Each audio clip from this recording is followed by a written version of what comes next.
Tem uma palavra aqui na segunda carta a Timóteo, capítulo de número 3, e nos versículos de número 1, versículos de número 2, mas a gente vai dar uma passeada aqui na carta a Timóteo, para que a gente possa compreender aquilo que Deus colocou no nosso coração. Deus sabe da nossa alegria de estar participando desse projeto, um projeto tão corajoso, tão grandioso, e nós vemos que esse trabalho vem numa dinâmica no sentido de ganhar glória para si, né? Mas glorificar a Deus. É na simplicidade, é no temor ao Senhor, que nós vamos sendo abençoados, como eu fui abençoado, né, ao ouvir aí a ministração do pastor Rubens, que me antecedeu. A gente vai conhecendo irmãos em Cristo, que tem aí a presença de Deus e que vai tendo zelo pela obra, né? Então, fico maravilhado por esse projeto. Deus abençoe vocês possam prosseguir avante em Deus em todo esse projeto, tá bom?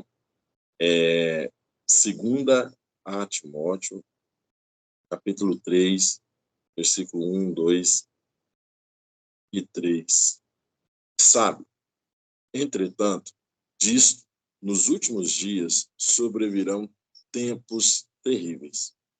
Os homens amarão a si mesmos, serão ainda mais gananciosos, arrogantes, presunçosos, blasfemos, desrespeitosos aos pais, ingratos, ímpios, sem amor, incapazes de perdoar, caluniadores, sem domínio próprio, cruéis, inimigos do bem, traidores, inconsequentes, orgulhosos, mais amigos dos prazeres do que amigos de Deus. Com aparência de piedade, todavia negando o seu real poder. Afasta-te, portanto, desses também, porque são pessoas assim que intrometem pelas casas e conquistam mulheres insensatas sobrecarregadas de pecados, as quais se deixam levar por toda espécie de desejo. Elas estão sempre aprendendo, mas jamais conseguem chegar ao conhecimento da verdade. E a semelhança de Janes e Jambres, que se colocaram contra Moisés, esses também se opõem à verdade. São homens que tiveram suas mentes corrompidas, são reprovados na fé. Contudo, não irão longe, pois como no caso daqueles opositores, a insensatez que lhe é própria se manifestará claramente a todos. Irmãos, em uma vigília, em um projeto lindo como esse, pedindo uma direção do Espírito Santo para que nós pudéssemos comunicar uma palavra. O texto parece já ser aquele não tão agradável aos nossos ouvidos, mas eu acredito que Deus tem algo para nós nessa manhã, e eu acredito que nós sairemos compreendendo aquilo que o Espírito Santo quer para nós. Eu estou aqui no estado de Goiás, tem muitas pessoas espalhadas pelos estados aqui do Brasil, também fora do nosso Brasil, que vão ouvir essa palavra, e eu pedi muito a Deus uma palavra que pudesse alcançar os corações de pais, de filhos, de irmãos, de obreiros, e eu vejo que essa é uma necessidade para nós. Nós sabemos que Paulo, ele teve um filho na fé, esse é Timóteo, esse é filho de Eunice, neto de Lloyd, e nós estamos a perceber que nessa carta, Paulo tem um carinho por Timóteo, e ele tem uma preocupação quanto ao futuro dele, quanto aos dias que ele estava vivenciando. Os tempos passaram, a igreja cresceu, chegou até mim, chegou até você, e nós temos que ter uma compreensão daquilo que Paulo propôs a Timóteo, para ver se nós também não estamos necessitados de seguir alguns conselhos que Paulo trouxe. Nós sabemos que Paulo sempre saudava em suas cartas, dizendo que ele era apóstolo de Cristo Jesus pela determinação de Deus, né, de acordo com a promessa da vida que está em Cristo Jesus. E ele já se refere a Timóteo, dizendo, filho muito amado, desejando graça, misericórdia e paz, tudo proveniente de Deus e de Jesus Cristo. Ele vai dizer que rende graças a Deus porque ele serve com consciência limpa, como serviram as pessoas que antecederam a ele, né?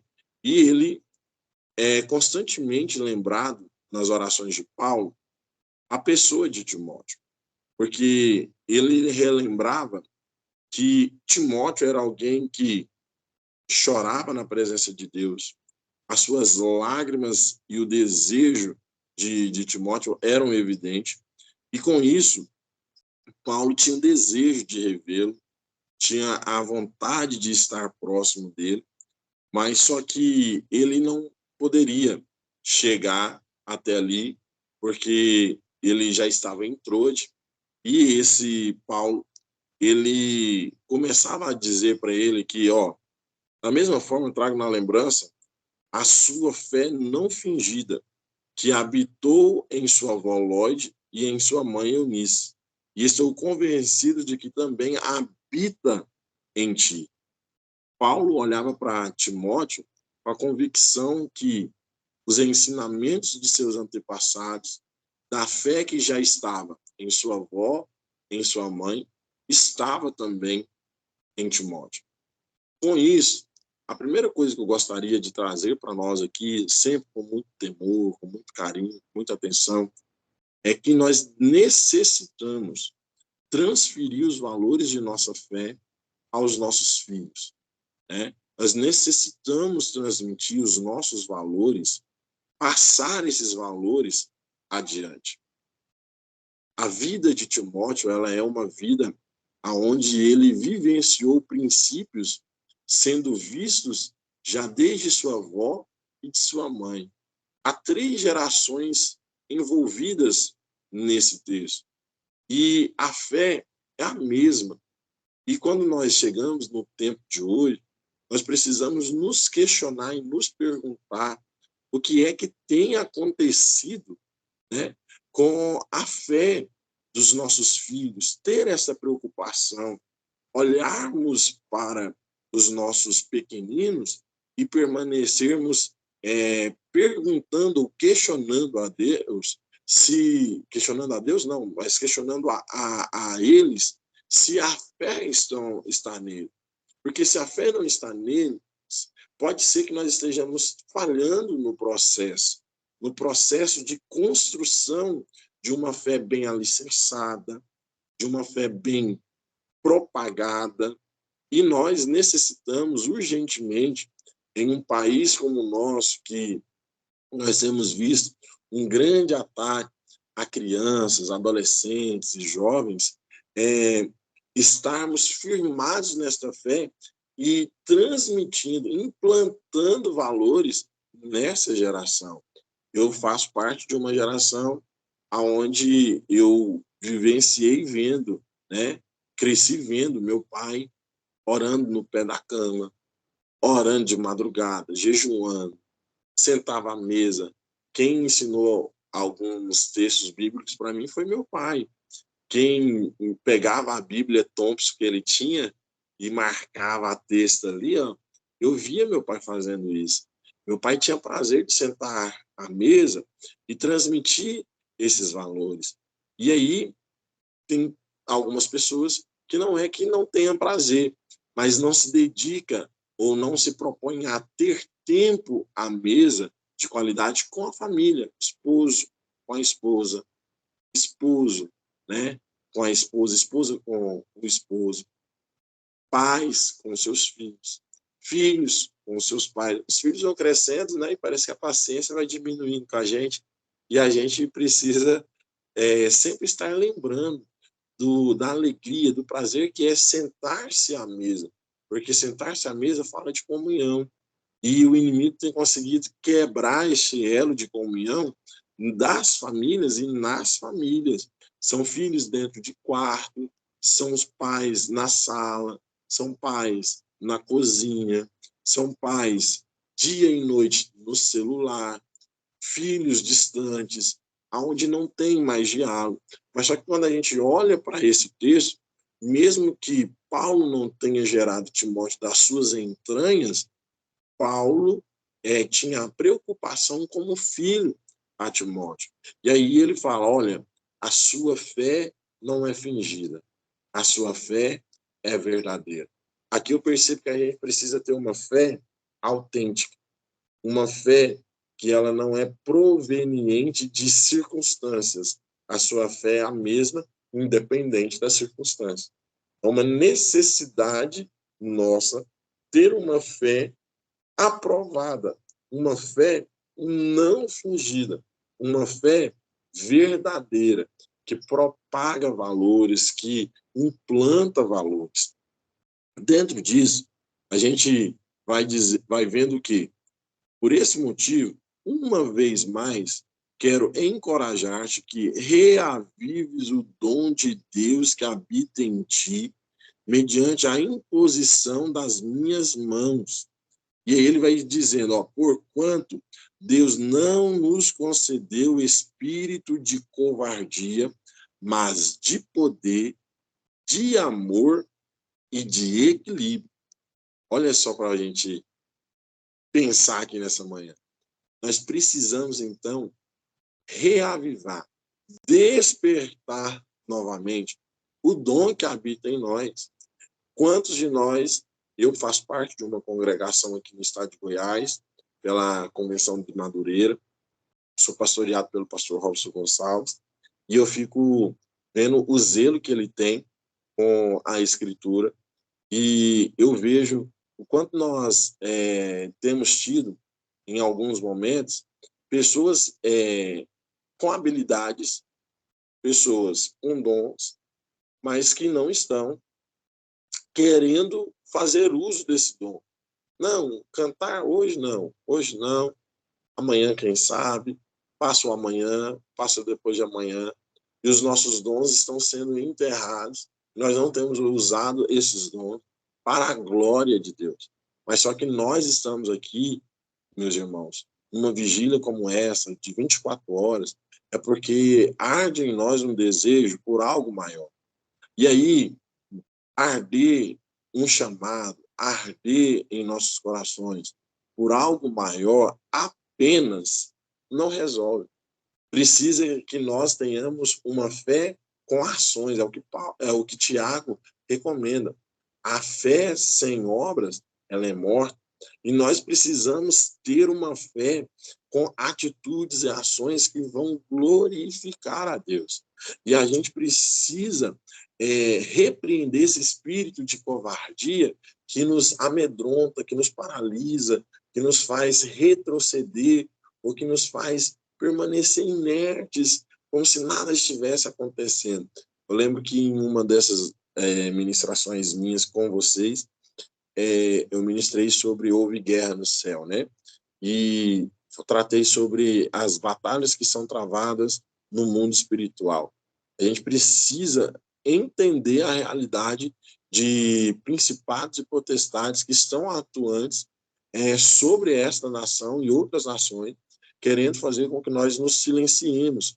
E nós precisamos urgentemente pôr para fora o dom que há em nós.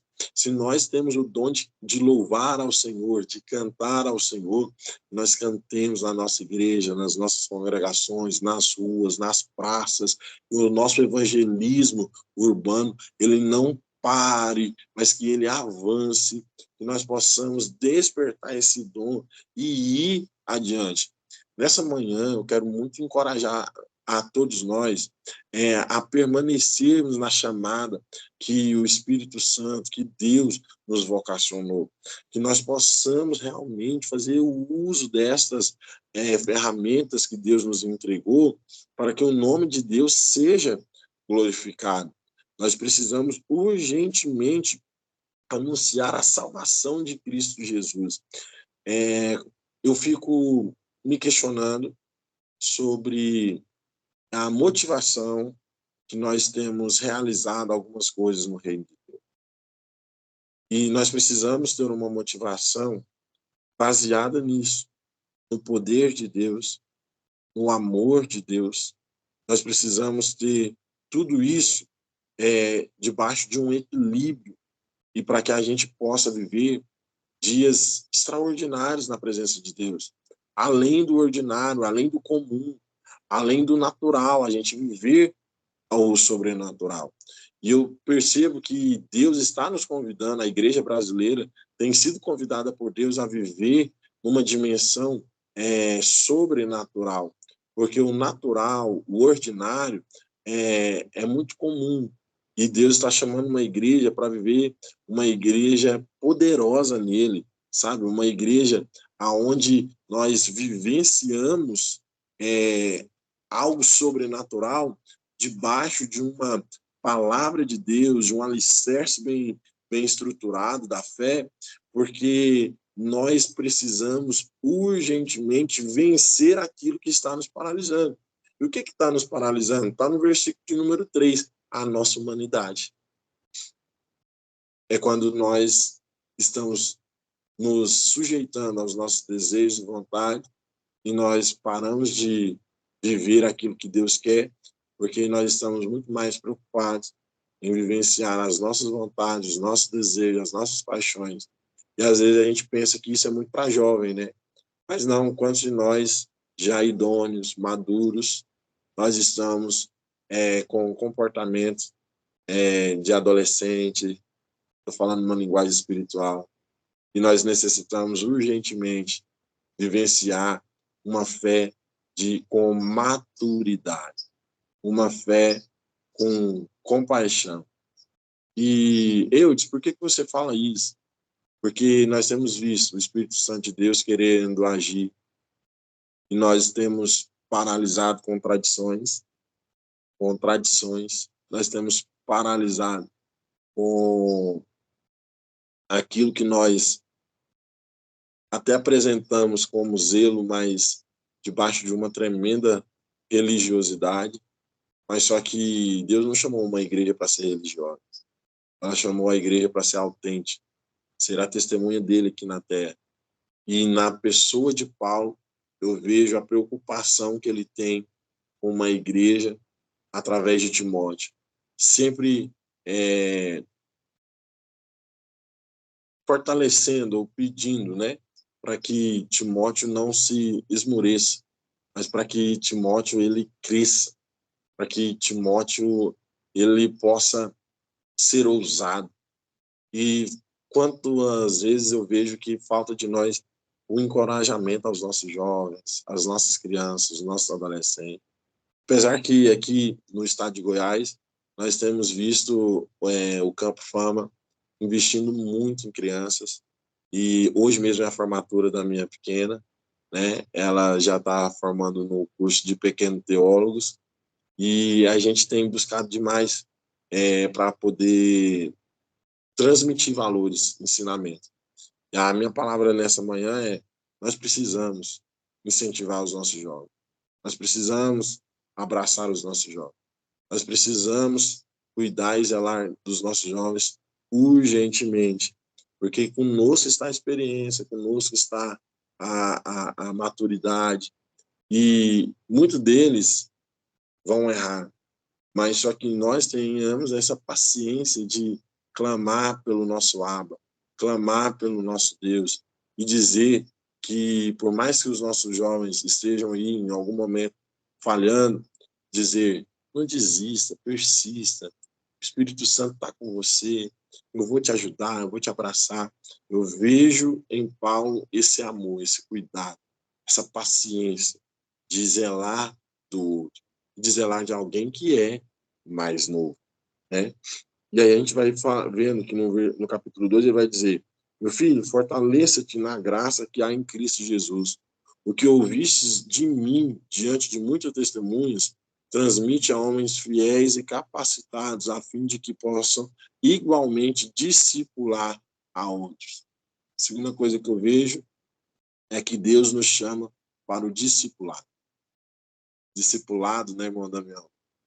Precisa de tempo, de gastar horas com as pessoas, de gastar tempo com os nossos irmãos, de passar tempo à mesa, porque a igreja precisa entender que púlpito é um momento, mas o que gera qualidade de fé, o que gera qualidade de membresia é o tempo que se gasta na mesa, tomando café, tomando um chá, comendo um pão de queijo e conversando sobre as coisas do reino. Na mesa, as diferenças são colocadas de lado e aqui a gente busca o crescimento, a gente busca a unidade, a gente busca o amor e a mesma fé, a mesma comunhão. A gente precisa urgentemente fortalecer uns aos outros. Eu lembro que a palavra do Senhor diz lá em Jó que ele orava pelos joelhos que estavam enfraquecidos. Então, ele orava pelos seus amigos.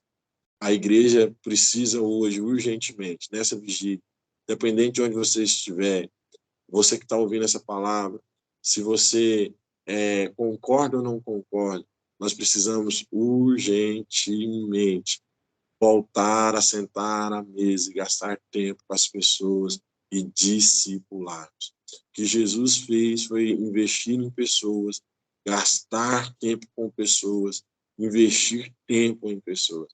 Nós precisamos urgentemente viver uma fé além apenas de culto, além de apenas usufruir dos dons que as pessoas têm e não tratar das feridas de quem está subindo ao púlpito.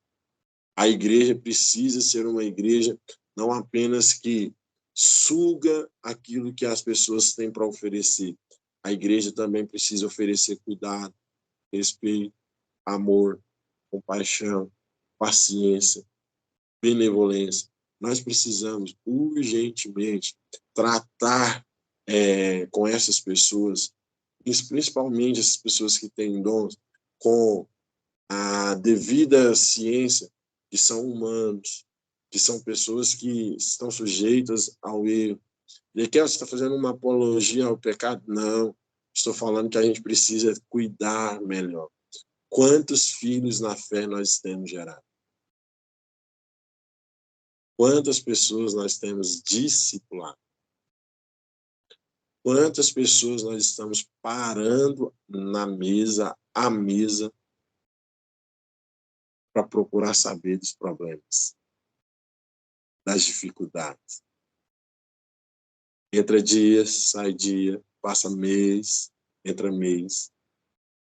E muitas das vezes nós estamos sempre chamando as pessoas para o serviço, mas nós não temos parado, né, para poder estender a mão e saber muito além do que o culto.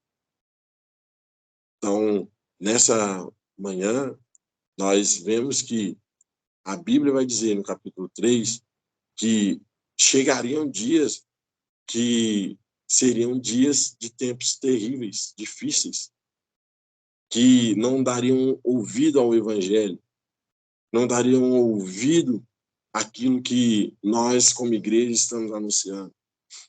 Mas a grande pergunta é, a igreja tem anunciado mesmo? Você, como igreja, tem anunciado mesmo? Nós temos realmente saído da nossa zona de conforto e ido para uma zona de guerra, para uma zona onde nós saímos do comodismo e nós vamos pelejar as pelejas, muitas das vezes nem nossas são. A igreja como unidade, ela não pode olhar para um problema como individual.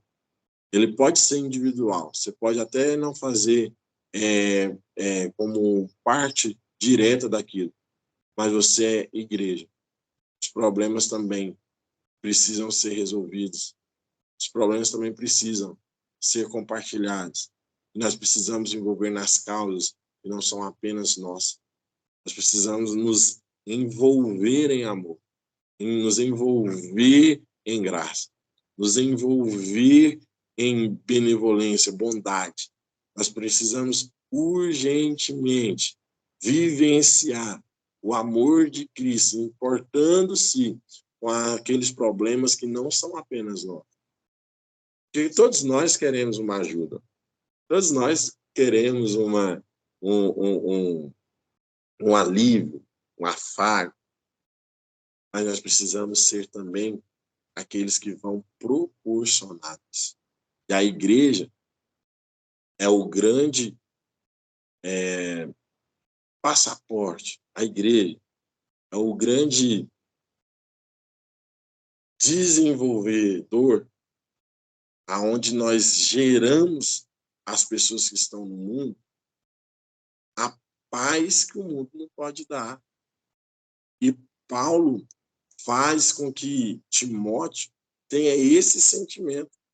E ele vai dizer: tu, porém, tens seguido atentamente minha teologia, procedimento, propósito, fé, paciência, amor, perseverança, observado minhas perseguições e aflições que sofri em Antioquia, Icônio e Listra. Quantas perseguições suportei, contudo, de todas o Senhor me livrou.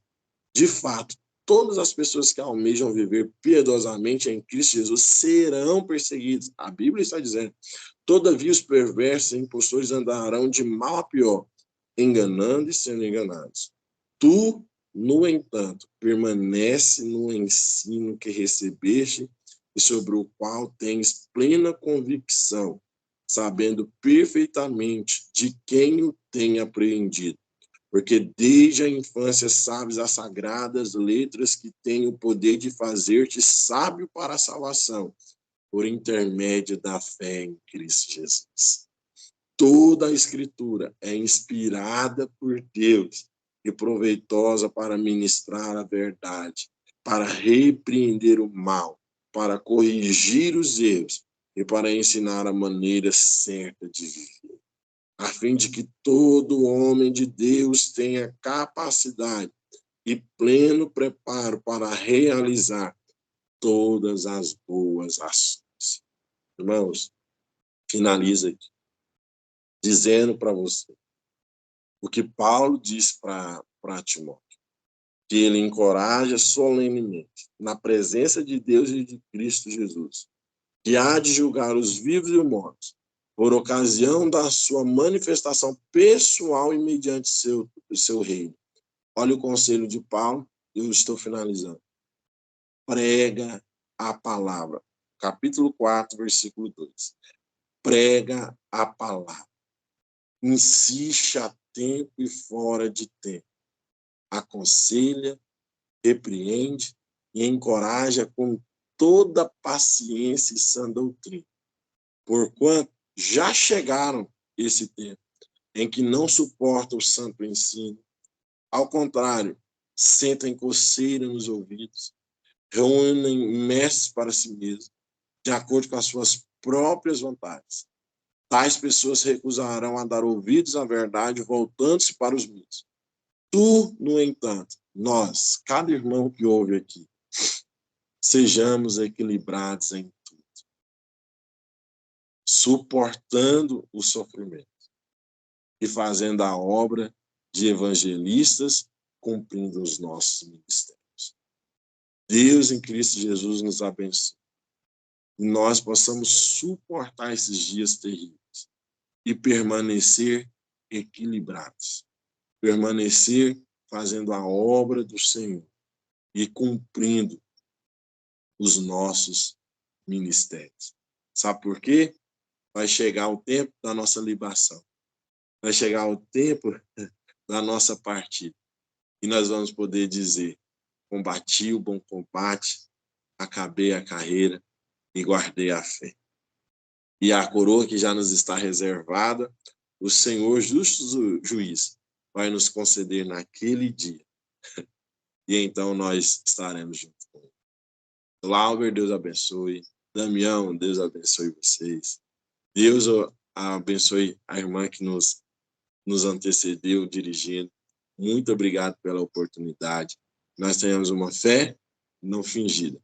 Transmitamos, então, os nossos valores e que nós possamos permanecer fiéis, firmes e constantes. Deus abençoe a cada um de vocês.